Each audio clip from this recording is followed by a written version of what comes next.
وصحبه ومن والاه وأشهد أن لا إله إلا الله وحده لا شريك له وأشهد أن محمدا عبده ورسوله الذي لا نبي بعده.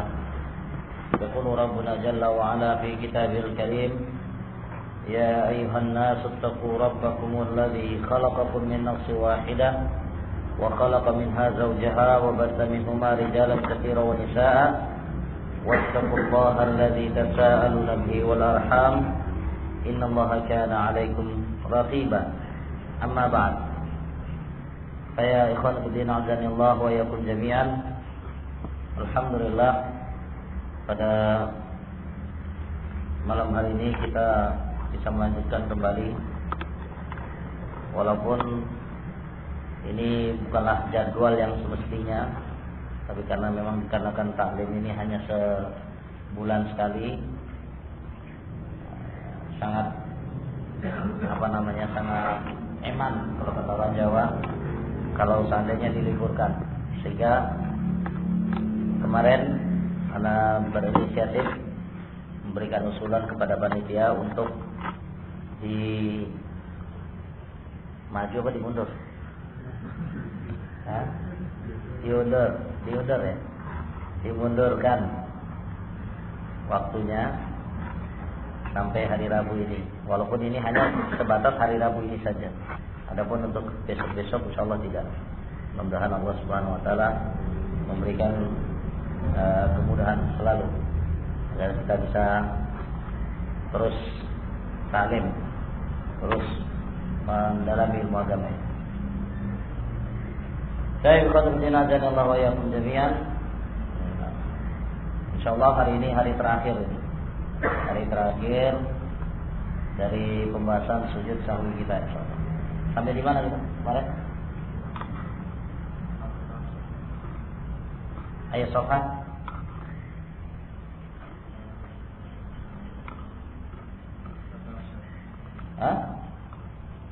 Kita ada khulafah. Baik, al-khulafah. Kita sampai di sini. Baik. Qala rahimahullah taala wal khulafatu,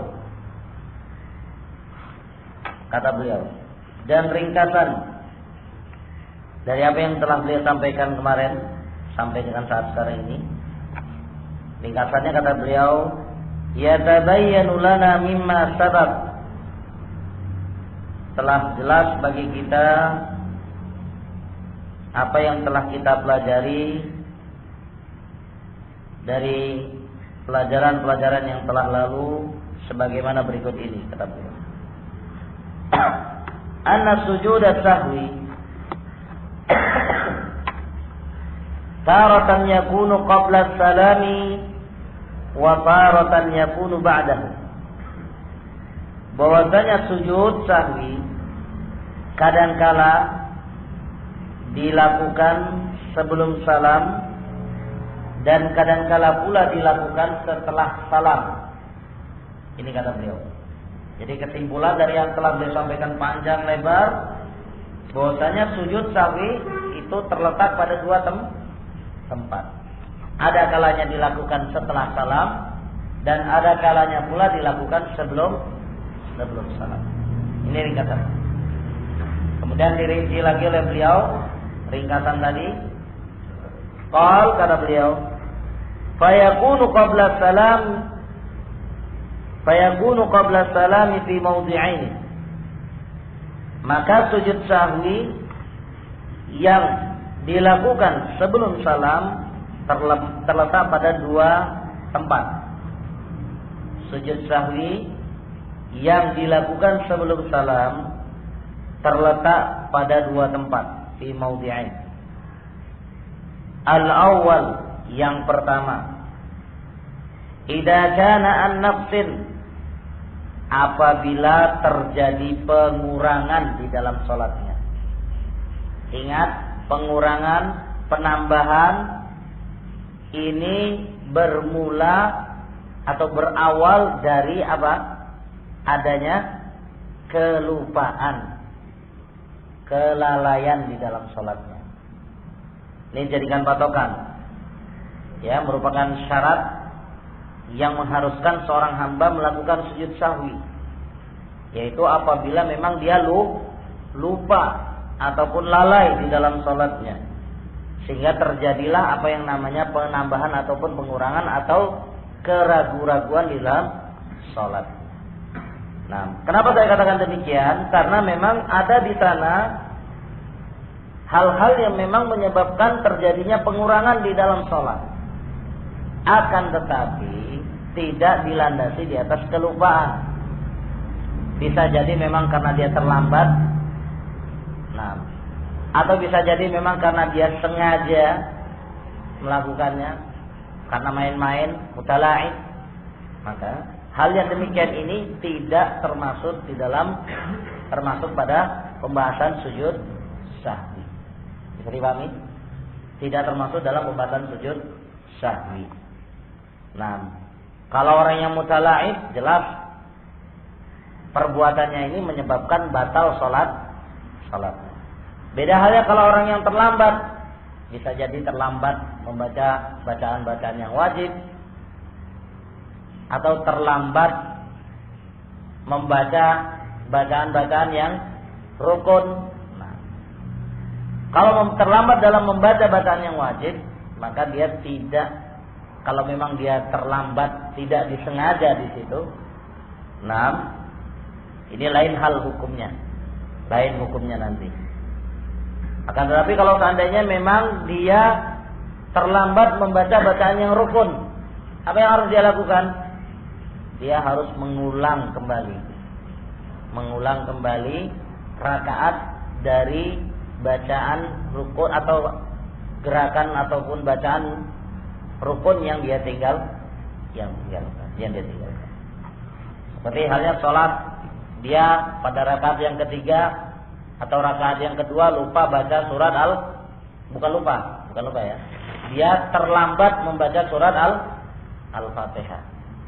Kalau dia terlambat membaca surat Al-Fatihah, apa yang harus dia lakukan? Satu pembahasan yang kita sebutkan bahwasanya dia bukan termasuk dalam pembahasan sujud sahwi. Yang kedua yang harus dia lakukan, dia harus mengulang kembali, menambah satu rakaat dari rakaat surat Al-Fatihah yang dia tidak baca. Jadi paham? Nah, itu jadikan patokan. Dia harus mengulang kembali. Wallahu a'lam bishawab. Ini yang disebutkan oleh para ulama kepada kita semua. Baik.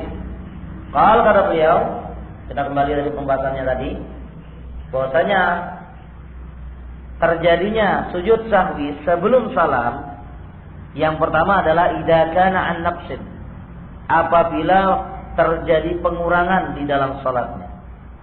Li hadits Abdullah bin Buhainah radhiyallahu anhu anna Nabiy sallallahu alaihi wasallam sajada lisahwi qabla salam hina taraka at-tashahhudil ula atau at-tashahhudil awwal. Berdasarkan hadits Abdullah bin Buhainah radhiyallahu taala anhu, bahwasanya Nabi sallallahu alaihi wasallam melakukan sujud sahwi sebelum salam ketika beliau meninggalkan tasyahud awal. Yani ketika beliau tidak melakukan tasyahud awal. Apa hukumnya tasyahud awal? Wajib. Landasannya apa? Kenapa ketika itu Rasulullah SAW melakukan sujud sahwi? Karena lupa. Kenapa dilakukan sebelum salam? Karena dia mengurangi salah satu gerakan sholat yang wajib. Ini kata beliau. Wa sabaqa dzikrul hadits bilafzihi, dan telah berlalu penyebutan hadis secara lafadznya. Yang disebutkan dalam pembahasan yang telah lalu. Ini yang pertama. Kemudian yang kedua, sujud sahwi sebelum salam dilakukan idza kana an syakkin lam yatarajjah fihi ahadul amrayn. Yang kedua kata beliau, apabila memang ketika itu dia ragu di dalam sholatnya dan dia tidak bisa menguatkan salah satu dari keraguan yang ada pada dirinya ketika dia sholat tadi. Nah, dia tidak bisa merojihkan, tidak bisa menguatkan salah satu dari apa yang dia ragukan. Nah, maka dia diperintahkan untuk melakukan sujud sahwi sebelum salam. Li hadits Abi Sa'id Al-Khudri radhiyallahu taala anhu.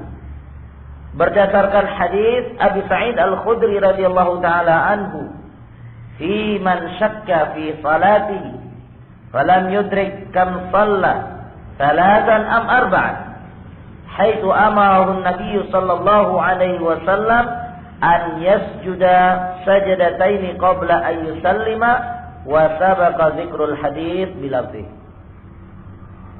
Berdasarkan hadis Abi Sa'id Al-Khudri radhiyallahu taala anhu tentang orang yang ketika itu ragu di dalam salatnya dan dia falam yadri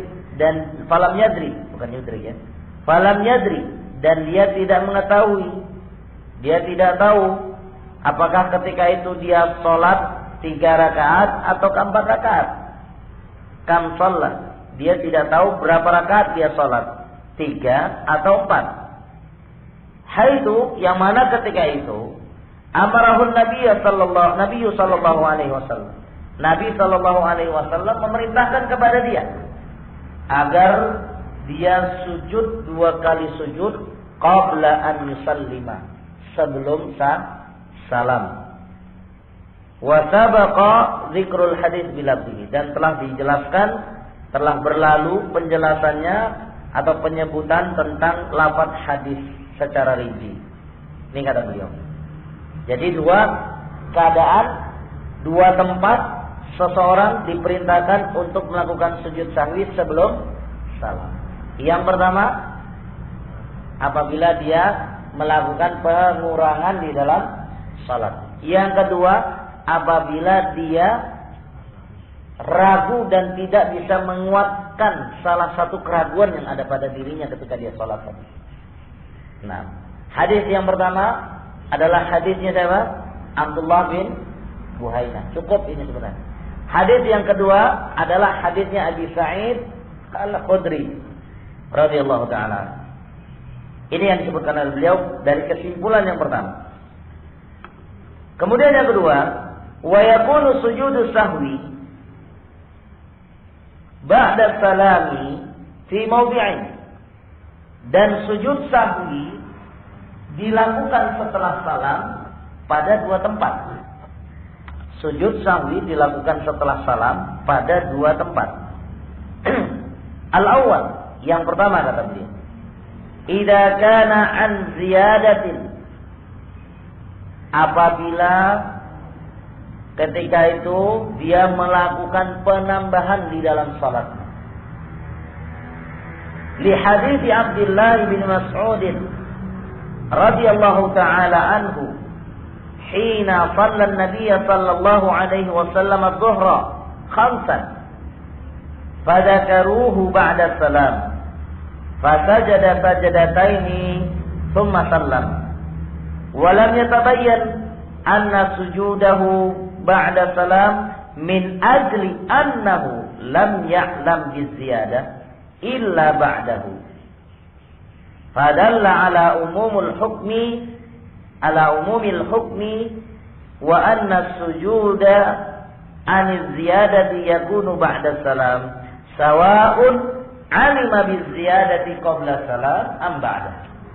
Ini kata beliau.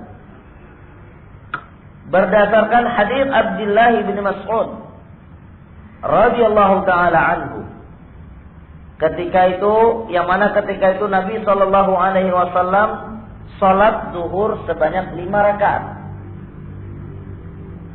Dan ketika itu para sahabat mengingatkan fadzakiruhu.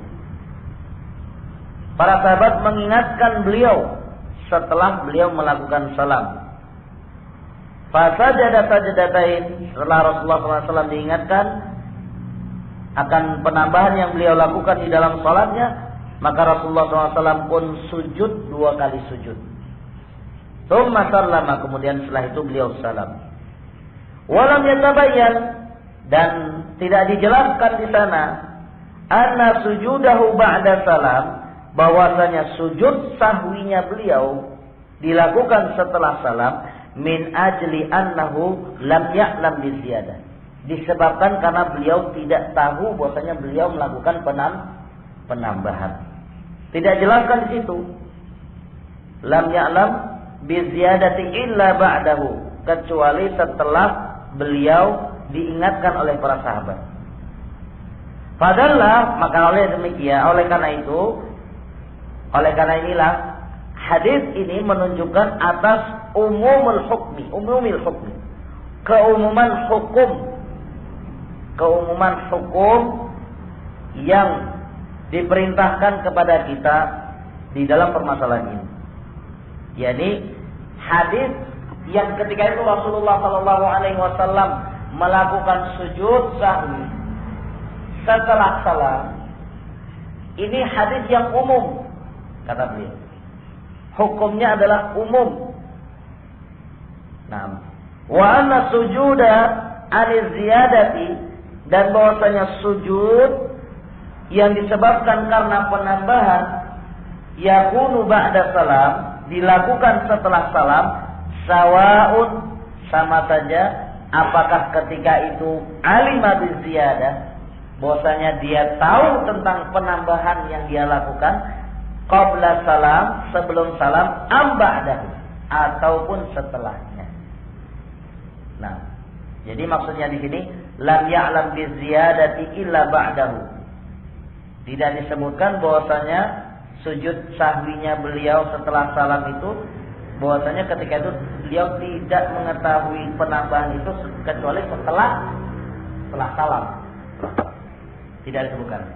Jadi ya beliau mengambil kesimpulan di sini keumuman hadis di atas, bahwasanya sujud sahwi yang dilakukan setelah salam, apakah terjadinya penambahan itu sebelum diingatkannya sebelum salamnya si imam, ataukah setelah salamnya si imam, sama saja tetap dilakukan sujud sahwi itu setelah salam, karena memang hukumnya umum. Ini kata beliau. Bisa dipahami ya? Yang mengingatkan, misalnya seorang tadi sholat 5 rakaat, ya, diambil dari hadis ini tadi, bahwasanya Rasulullah SAW sholat 5 rakaat. Memang ketika itu diingatkan oleh para sahabat, Rasulullah SAW diingatkan oleh para sahabat. Rasulullah SAW diingatkan oleh para sahabat setelah beliau melakukan, setelah beliau salam. Tapi hadis ini tidak menjelaskan bahwasanya terjadinya perbuatan ini, ya, dilakukannya sujud sahwi setelah salam ini bukan hanya karena ketika beliau tahu setelah salamnya, atau bukan hanya sekedar itu saja, tapi baik itu ketika itu diingatkan sebelum salam ataupun setelah salam, yang jelas patokannya adalah terjadinya penambahan. Jadi Pak, terjadinya penambahan, bukan kapan ketika dia diingatkan, bukan. Tapi yang diinginkan di sini adalah memang patokannya sang imam ataupun orang yang sholat itu tadi, dia melakukan penambahan, maka dia diperintahkan untuk sujud sahwi setelah salam. Ini maksudnya. Jadi apa yang diinginkan oleh beliau hanya dari sisi wajhul istidlal, sisi pendalilannya. Baik. Wa min dzalik, dan di antara hal yang demikian ini kata beliau, contoh lain yang disebutkan oleh beliau, idza sallama qabla itmami salatihi, apabila seorang sholat sebelum sempurnanya sholatnya, sebelum sempurna sholatnya, nasiyan, ya, perhatikan di sini, idza sallama qabla itmami salati, apabila dia salam sebelum sempurnanya sholat, nasiyan, ini patokannya, ini harus ada patokan lupa, tidak boleh lepas dari ini. Summa dzakara fa'atammaha, kemudian dia teringat, atau mungkin dzukira, ada yang mengingatkan dia. Bisa dzakara, bisa dzukira. Kalau dzakara dia yang teringat, kalau dzukira dia diingatkan. Fa'atammaha, kemudian setelah itu dia menyempurnakannya.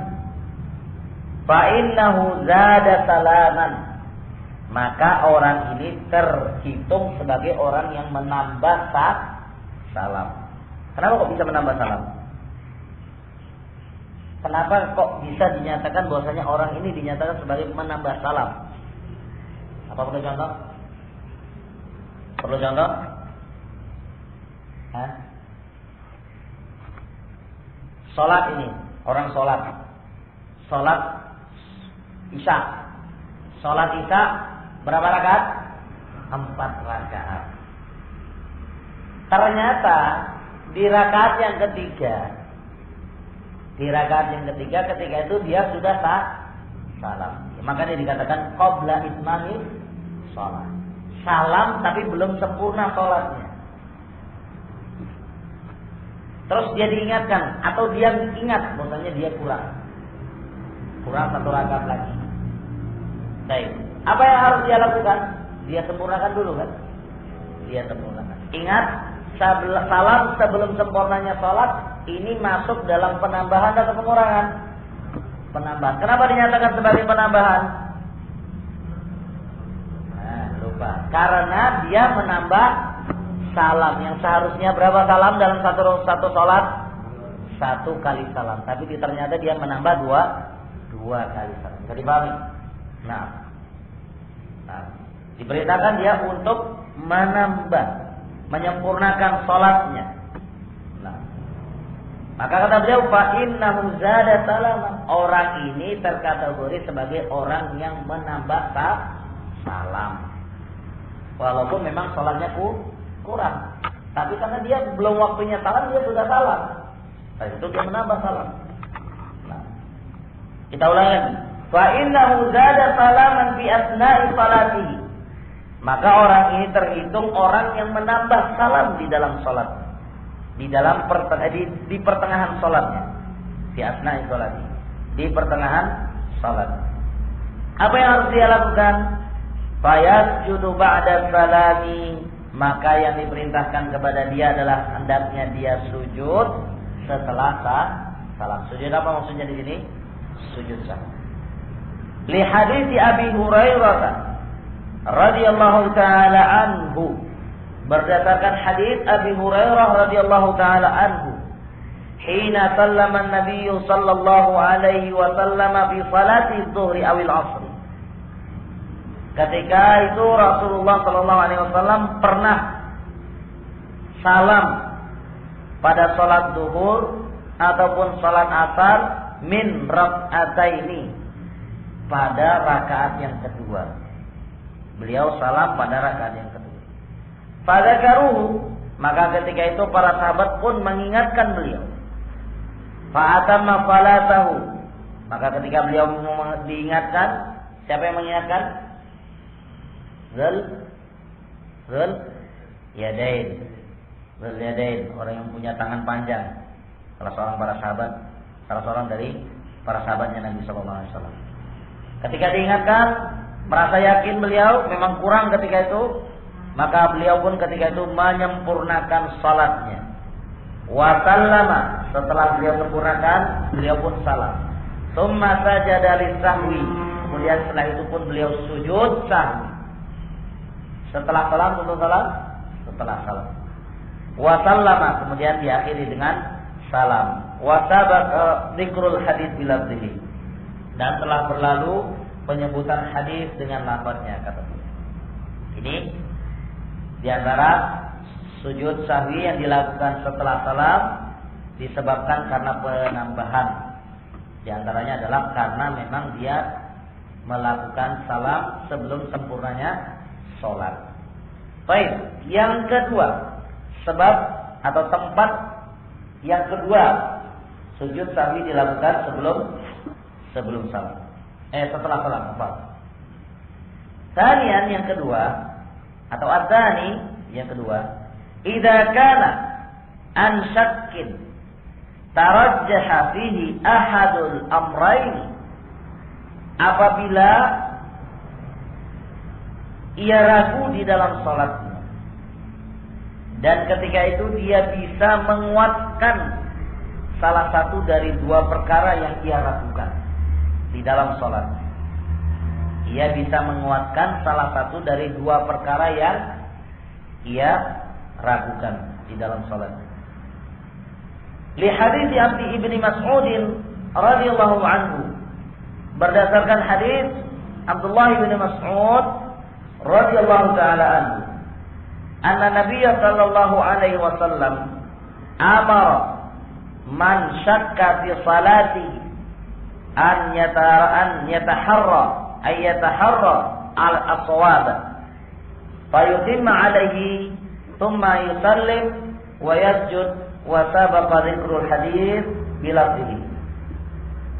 Berlandaskan di atas hadis Abdullah bin Mas'ud radhiyallahu taala anhu, bahwasanya Nabi sallallahu alaihi wasallam pernah memerintahkan pada orang yang ketika itu ragu di dalam salatnya agar ia mencari mana yang benar dari keraguan-raguannya tadi. Fayutimma alaihi shalah, kemudian ketika dia sudah mendapatkan mana yang benar tadi, maka hendaknya dia sempurnakan salatnya. Summa yusallim, kemudian setelah itu salam. Wa yasjud, kemudian setelah salam dia diperintahkan untuk melakukan sujud sahwi. Salam lagi tidak? Setelah sujud sahwi salam lagi tidak? Salam lagi sebagai penutup dari sujud sahwinya. Wa sabaqa dzikrul hadis bilafzi, dan telah berlalu penyebutan hadis dengan lafaznya. Ini kata beliau. Jadi kesimpulannya dari pembahasan yang kedua, yaitu sujud sahwi dilakukan setelah salam pada dua tempat. Yang pertama yaitu ketika dia melakukan penambahan. Dan salah satu bentuk penambahan adalah apabila seseorang melakukan salam sebelum sempurnanya sholat. Ini yang pertama. Yang kedua yaitu sujud sahwi dilakukan setelah salam apabila dia apabila terjadi keraguan-raguan di dalam sholatnya dan dia bisa menguatkan salah satu dari dua perkara yang ia ragukan di dalam sholatnya tadi. Bisa dipahami? Baik, wallahu a'lam bishawab. Ini yang disebutkan oleh beliau. Kemudian ada pembahasan yang lainnya di luar dari pembahasan yang disebutkan oleh beliau di sini. Qala, kata beliau, wa idza jasama alaihi sahwan mawdi'u ahaduhuma atau ahadihima qabla salam wa mawdi'u atsani ba'dahu faqad qala al-ulama yaghlibu ma qabla salam fayasjudu qablahu. Ini kata beliau, apabila terkumpul ketika itu di dalam salatnya dua kelalaian di dalam salat. Apabila terkumpul dua kelalaian di dalam salatnya. Dua kelalaian di dalam salatnya. Mawdi'u ahadihima, salah satunya kata beliau terjadinya sujud sahwi yang harusnya dia lakukan sebelum salam. Dan salah satu yang lainnya terjadinya perbuatan tersebut mengharuskan dia untuk melakukan sujud sahwi setelah salam. Setelah salam. Bisa dipahami ya? Dua kelalaian yang dia lakukan, yang satunya mengharuskan bagi dia untuk melakukan sujud sahwi sebelum salam. Yang satunya lagi dia mengharuskan bagi dia untuk melakukan sujud sahwi setelah salam. Apa yang harus dia lakukan kalau dalam keadaan demikian? Dalam satu sholat ini. Maksudnya dalam satu sholat. Ya, contohnya banyak. Gitu. Seperti kemarin ada beberapa contoh kan, yang ada ikhwah yang tanya kemarin. Ini yang disebutkan oleh beliau. Nah, faqad qala ulama, maka kalau demikian kata beliau, sungguh para ulama telah berkata tentang hal yang demikian ini, yaghlibu ma qabla salam. Yang dikuatkan di sini adalah hendaknya dia melakukan sujud sahwi tersebut sebelum salam. fayasjudu qablahu, dan maka dia harus sujud sebelum salam. Ini kata beliau. Wallahu a'lam bishawab. Misalul dzalik, beliau sampaikan contohnya di sini. Baik. Syakhsun, seseorang yusalli dhuhra, salat zuhur, faqama ila thalithati wa lam yajlis litasyahhud. Seorang salat zuhur, kemudian ketika itu dia masuk pada rakaat yang kedua, mau kepada rakaat yang ketiga. Harusnya bagaimana dia? Harusnya bagaimana? Tasyahud. Tapi di sini kata beliau, faqama ila tsalitsati. Ternyata di rakaat yang kedua setelah dia sujud, dia langsung berdiri menuju kepada rakaat yang ketiga. Walam yajlis litasyahud. Dan dia tidak melakukan tidak melakukan tasyahud al-awwal. Wa jalasa fi tsalitsati yadhunnuha as-tsaniyah. Dan ketika pada rakaat yang ketiga, ya, perhatikan, ketika di rakaat yang ketiga setelah sujud, ternyata dia melakukan tasyahud. Yadhunnuha as-tsaniyah. Ketika itu dia menyangka bahwasanya dia masih pada rakaat yang kedua. Nah, masih pada rakaat yang kedua. Perhatikan. Tsumma dzakara annaha tsalitsah. Kemudian pada rakaat yang kedua, setelah itu dia teringat. Nah, baru dalam keadaan seperti ini dia ingat, annaha tsalitsah. Bahwasanya ketika itu dia masuk pada rakaat yang ketiga. Perhatikan. Kita lihat posisi yang pertama atau keadaan yang pertama tadi. Dia berdiri tasyahud. Harusnya dia melakukan tasyahud, tapi ini dia tidak tasyahud. Penambahan atau pengurangan? Penambahan atau pengurangan? Pengurangan. Kenapa pengurangan? Karena dia tidak melakukan tasyahud. Bisa kan? Jadi paham ya? Baik. Kemudian setelah itu, di rakaat yang ketiga, harusnya dia bagaimana? Seharusnya berdiri ya.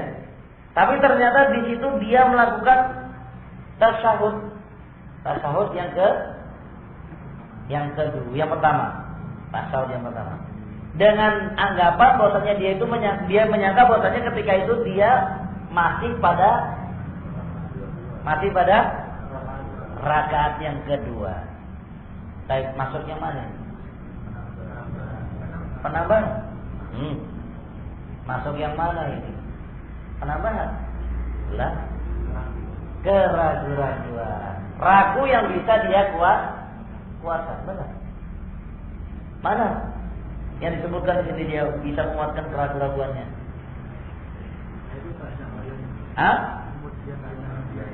Tsumma dzakara annaha ini dia. Perhatikan bentuk konteks ucapan beliau. Wajalasa fi tsalitsati yadhunha. Dia duduk pada rakaat yang ketiga. Dia menyangka bahwasanya ketika itu dia masuk pada rakaat yang kedua. Dia nyangka. Sementara kemudian setelah itu dia teringat. Iya. Ragu pertama, terus timbul, ternyata saya masuk pada rakaat yang ketiga. Apa yang harus dia lakukan dalam keadaan seperti ini? Berarti dua sahwu yang terkumpul, ya kan? Yang satunya harusnya dilakukan sebelum salam, yang satunya lagi dia lakukan harusnya setelah salam. Apa yang harus dia lakukan? Kata beliau, fa innahu yaqumu, yang harus dia lakukan kalau dalam posisi seperti ini, dia langsung berdiri. Kalau sudah dia bisa merojikan, dia kuatkan, langsung berdiri. Karena ketika itu masuk pada rakaat yang ketiga. Dia harus berdiri. Wa ya'ti bi rak'atin. Kemudian dia selesaikan satu rakaat yang tersisa. Wa yasjudu lis-sahwi tsumma yusallim. Kemudian setelah selesai tasyahud, sebelum salam dia melakukan sujud sahwi. Kemudian setelah itu baru dia salam. Ini contoh yang disebutkan. Bisa dipahami? Baik. Ini yang disebutkan oleh beliau di dalam contoh dari pembahasan yang terakhir. Kalau kemudian beliau menyatakan yang terakhir, fahada syakhsun tarakat tasyahudil ula wa sujuduhu qabla salam wa zada julusan fi raq'ati tsalitsati. Orang ini tadi meninggalkan tasyahud pertama dan sujudnya. Harusnya dia lakukan sebelum salam. Maksudnya wa sujuduhu, sujud sahwi yang dia lakukan seharusnya setelah salam. Oh, setelah salam tadi. Qabla salam, sebelum salam. Ya. Wa sujuduhu qabla salam, dan seharusnya dia melakukan sujud sahwi ketika itu sebelum salam. Wa zada julusan fi raq'ati tsalitsati, dan dia menambah duduk tasyahud awal pada rakaat yang ketiga. Wa sujuduhu ba'da salam, dan harusnya dia lakukan sujudnya setelah salam. Fa ghalaba ma qabla salam, maka kata beliau yang dikuatkan di sini untuk dia lakukan adalah hendaknya dia melakukan sujud sahwi sebelum salam. Wallahu a'lam, kata beliau. Wallahu a'lam bis-shawab. Ini yang terakhir. Kemudian beliau tutup, wallahu as'al an yuwaffiqana wa ikhwanana al-muslimin li fahmi kitabihi wa sunnati rasulih sallallahu alaihi wasallam. Dan hanya kepada Allah lah aku meminta agar Allah Subhanahu wa taala memberikan taufik kepada kita semua serta saudara-saudara kami kaum muslimin agar mereka bisa memahami kitabnya Allah, kitab Allah Subhanahu wa taala, yaitu Al-Qur'an Al-Karim dan sunnah Rasulnya sallallahu alaihi wasallam, wal amalu bihima zahiran wa batina, dan agar mereka diberi taufik oleh Allah Subhanahu wa taala untuk mereka bisa mengamalkan apa yang terdapat di dalam kitab dan sunnah secara zahir maupun secara batin, fil aqidah, baik di dalam permasalahan aqidah, wal ibadah maupun di dalam permasalahan ibadah, dan demikian pula di dalam permasalahan al-muamalah. Wa ayyuhsinal aqibata lana jami'an, dan agar Allah Subhanahu wa taala membaguskan akibat akhir daripada kita semua. Innahu jawadun karim, sesungguhnya Allah Subhanahu wa taala adalah zat yang maha dermawan lagi maha mulia. Walhamdulillahi rabbil alamin, dan segala puji hanya bagi Allah Rabb semesta alam. Wa sallallahu wasallamu ala nabiyyina Muhammad, dan salawat serta salam kepada atas Nabi kita Muhammad, wa ala alihi, dan kepada atas keluarganya dan para sahabatnya secara menyeluruh. Tsumma tahriruhu biqalam al-faqir ila Allah taala Muhammad Shalih Al-Utsaimin. Kemudian ini tulisan ini ditulis oleh beliau al-faqir, yakni Syekh Muhammad bin Shalih Al-Utsaimin pada tanggal 4 bulan 3 tahun 1400.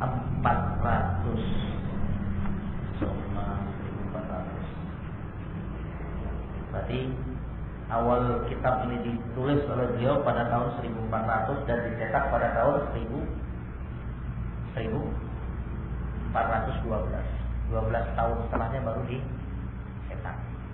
12 tahun. Sekarang 1000 berapa? 1000 berapa? 1400 berapa? 23 32? 33. Nah, 1433. Sudah berapa tahun berarti? Sudah jauh sekali ya.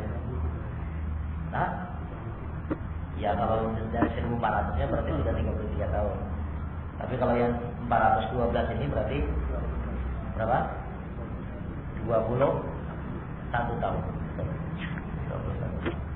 Walhamdulillahirabbil alamin. Selesai kita membahas kitab sujud sahwi, tinggal mengamalkannya.